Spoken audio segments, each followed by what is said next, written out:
Good morning বন্ধুরা, সবাইকে সুপ্রভাত। সবাইকে সাফল্যের দিশা ইউটিউব চ্যানেলে স্বাগতম। আজকের 15ই মার্চের কারেন্ট অ্যাফেয়ার্স নিয়ে আলোচনা করব।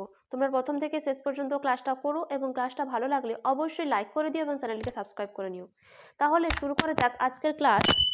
আজকের ক্লাসের ফার্স্ট কারেন্ট অ্যাফেয়ার্স হলো, রাষ্ট্রপতি দ্রৌপদী মুর্মু সম্প্রতি কাকে রাজ্যসভায় মনোনীত করেছেন? উত্তর হবে সুধা মূর্তিকে। সুধা মূর্তিকে রাষ্ট্রপতি দ্রৌপদী মুর্মু সম্প্রতি রাজ্যসভায় মনোনীত করেছেন। এই সম্পর্কে জেনে নেব।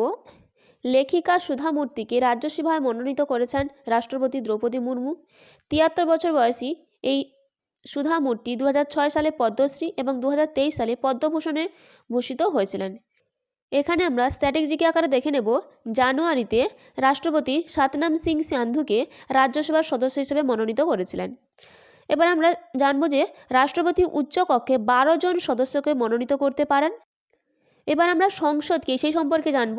যদি রাষ্ট্রের আইনসভা অর্থাৎ এর রয়েছে রাষ্ট্রপতি এবং দুটি কক্ষ, উচ্চকক্ষ এবং নিম্নকক্ষ। এই উচ্চকক্ষকে রাজ্যসভা বা রাজ্য কাউন্সিল অফ স্টেটস বলা হয় এবং নিম্নকক্ষকে লোকসভা বা হাউস অব দ্য পিপল বলা হয়। নেক্সট, হরিয়ানার নতুন মুখ্যমন্ত্রী হিসেবে কে নির্বাচিত হয়েছেন? এর উত্তর হবে নায়েব সাইনি। এই নায়েব সাইনি হরিয়ানার নতুন মুখ্যমন্ত্রী হিসেবে নির্বাচিত হয়েছেন। এনার সম্পর্কে জেনে নেব। হরিয়ানার বিজেপি সভাপতি ও কুরুক্ষেত্রের সাংসদ নায়েব সাইনি রাজ্যের নতুন মুখ্যমন্ত্রী নির্বাচিত হয়েছেন। এর আগে মুখ্যমন্ত্রী পদ থেকে ইস্তফা দিয়েছিলেন মনোহর লাল খট্টর।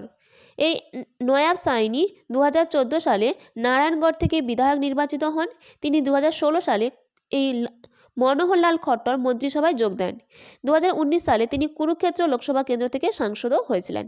নেক্সট, ফেব্রুয়ারি মাসের জন্য আইসিসি পুরুষদের সেরা খেলোয়াড় কে জিতেছে? এর উত্তর হবে যশস্বী জয়সওয়াল। এনার সম্পর্কে জেনে নেব। ভারতীয় ওপেনার যশস্বী জয়সওয়াল ইংল্যান্ডের বিরুদ্ধে দুর্দান্ত রান করার পর ICC men's player of the মাস অর্থাৎ ফেব্রুয়ারি মাসে পুরস্কারটি জিতেছেন। ইংল্যান্ডের বিরুদ্ধে 5 টেস্টে 712 রান করেছেন এই যশস্বী জয়সওয়াল, তার মধ্যে 2টি শতরান। এই সিরিজের সেরা ক্রিকেটারের পুরস্কার পেয়েছেন এই যশস্বী জয়সওয়াল। ফেব্রুয়ারি মাসে আইসিসি মহিলা খেলোয়াড়ের পুরস্কারটি অস্ট্রেলিয়ার অ্যানাবেল সাদারল্যান্ডকে দেওয়া হয়েছে। নেক্সট, সামরিক জোট ন্যাটোর নতুন সদস্য হয়েছেন কোন দেশ? এর উত্তর হবে সুইডেন। এই সম্পর্কে জেনে নেব। ইউরোপীয় দেশ সুইডেন আনুষ্ঠানিকভাবে ট্রান্স আটলান্টিক সামরিক জোটের হিসাবে ন্যাটোতে যোগদান করেছে এবং 32তম সদস্য হয়েছেন। এর আগে অর্থাৎ 31তম সদস্য হয়েছিলেন ফিনল্যান্ড, যেটা হয়েছিল 2023 সালে। এই ন্যাটো প্রতিষ্ঠা হয়েছিল 4 এপ্রিল 1949 সালে এবং এর সদর দপ্তর কোথায়? Brussels, Belgium. নেক্সট, কোন রাজ্য বিদ্যালয়ে আইরিস নামে প্রথম জেনারেটিভ এআই শিক্ষিকা লঞ্চ করল? এর উত্তর হবে কেরালা। এই সম্পর্কে জেনে নেব।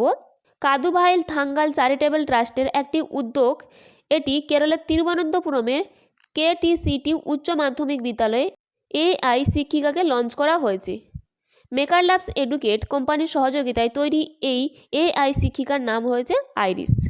নেক্সট, সুভাষচন্দ্র বসুর জীবনের ওপর ভিত্তি করে একটি ডিজিটাল প্রদর্শনী সুভাষ অভিনন্দন কে চালু করেছেন? উত্তর হবে অর্জুন রাম মেঘওয়াল। এই সম্পর্কে জেনে নেব। কেন্দ্রীয় আইন ও বিচারমন্ত্রী অর্জুন রাম মেঘওয়াল সুভাষচন্দ্র বসুর জীবনের ওপর ভিত্তি করে একটি ডিজিটাল প্রদর্শনী সুভাষ অভিনন্দন চালু করেছেন। এই প্রদর্শনীটি ন্যাশনাল আর্কাইভসে পাওয়া নথির ওপরে ভিত্তি করে তৈরি করা হয়েছে। এটি উল্লেখযোগ্য যে ভারতের জাতীয় আর্কাইভসে তার 134তম প্রতিষ্ঠা দিবস উদযাপন করা হয়েছে। নেক্সট, ভারতীয় রিজার্ভ ব্যাংক কার সাথে স্থানীয় মুদ্রার ব্যবহার প্রচারের জন্য একটি চুক্তি স্বাক্ষর করেছে? উত্তর হবে ব্যাংক অফ ইন্দোনেশিয়া। এই সম্পর্কে জেনে নেব। ভারতীয় রিজার্ভ ব্যাংক এবং ব্যাংক ইন্দোনেশিয়া স্থানীয় মুদ্রার ব্যবহারকে উন্নীত করার জন্য মুম্বাইতে একটি মৌ চুক্তি স্বাক্ষর করেছে।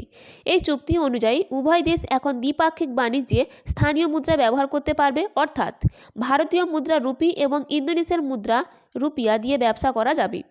এই ব্যবস্থার ফলে উভয় দেশের মধ্যে আমদানি রপ্তানি এবং আরও সহজ হবে এবং ব্যবসায়ীরাও উপকৃত হবে।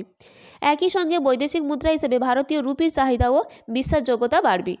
নেক্সট, 2024 সালে মার্চ মাসে কোন দেশকে মর্যাদাপূর্ণ হাম এবং রুবেলা চ্যাম্পিয়ন গ্লোবাল অ্যাওয়ার্ড দেওয়া হলো? এর উত্তর হবে ভারতকে। এই সম্পর্কে জেনে নেব। 6 মার্চ 2024 ভারতের মর্যাদাপূর্ণ হাম রুবেলা চ্যাম্পিয়ন পুরস্কারে ভূষিত হয়েছে। এই রোগগুলির বিরুদ্ধে লড়াই করার ক্ষেত্রে অনুকরণীয় প্রচেষ্টার জন্য ভারতকে এই পুরস্কারটি দেওয়া হয়েছে। ওয়াশিংটন ডিসিতে আমেরিকান রেড ক্রস সদর দপ্তরে the measles and rubella partnership থেকে ভারত এই স্বীকৃতিটি পেয়েছে। রাষ্ট্রদূত সিপ্রিয়া রঙ্গনাথন ওয়াশিংটনে আমেরিকার রেড ক্রস সদর দপ্তরে স্বাস্থ্য ও পরিবার কল্যাণ মন্ত্রকের পক্ষে এই পুরস্কারটি গ্রহণ করেন। নেক্সট, কোন কেন্দ্রীয় মন্ত্রী নীতি আয়োগের প্ল্যাটফর্ম নীতি ফর স্টেটস চালু করেছেন? উত্তর হবে অশ্বিনী বৈষ্ণব। এই সম্পর্কে জেনে নেব। যোগাযোগ, রেলওয়ে এবং ইলেকট্রনিক্স এবং আইটি মন্ত্রী অশ্বিনী বৈষ্ণব সরকারের থিঙ্ক ট্যাঙ্ক নীতি আয়োগের প্ল্যাটফর্ম নীতি ফর স্টেটস চালু করেছেন। এটি একটি ডিজিটাল পাবলিক অবকাঠামো। এই নীতি আয়োগ এ সম্পর্কে আমরা স্ট্র্যাটেজিকে জেনে নেব। এই নীতি আয়োগ 1 জানুয়ারি 2015 সালে গঠিত হয়েছিল। এর সদর দপ্তর নয়াদিল্লি। চেয়ারপারসন নরেন্দ্র মোদী এবং ভাইস চেয়ারপারসন সুমন বেরি। নেক্সট, কোন রাজ্য সরকার উইন্ডো রিম্যারেজ প্রমোশন স্কিম 2024 চালু করলো? এর উত্তর হবে ঝাড়খণ্ড। এছাড়াও এই ঝাড়খণ্ডে গুরুত্বপূর্ণ স্ট্র্যাটেজিক আকারে আমরা দেখে নেব। চম্পাই সোরেন হলেন একজন ভারতীয় রাজনীতিবিদ, যিনি বর্তমানে ইডি কর্তৃক প্রাক্তন মুখ্যমন্ত্রী হেমন্ত সোরেনের গ্রেপ্তারের পর 2 ফেব্রুয়ারি 2024 সাল থেকে ঝাড়খণ্ডের 7ম মুখ্যমন্ত্রী হিসেবে দায়িত্ব পালন করছেন। এই চম্পাই সোরেন ঝাড়খণ্ড মুক্তি মোর্চার সদস্য এবং বিধায়ক হিসাবে সেরাকেল্লা বিধানসভার কেন্দ্রের প্রতিনিধিত্ব করেন। এই ছিল আজকের দিনে গুরুত্বপূর্ণ 10টি কারেন্ট অ্যাফেয়ার্স। এইরকম গুরুত্বপূর্ণ 10টি করে কারেন্ট অ্যাফেয়ার্স পেতে অবশ্যই সাফল্যের দিশা ইউটিউব চ্যানেলটিকে সাবস্ক্রাইব করে নিও। আজকের ক্লাসটা এই পর্যন্ত।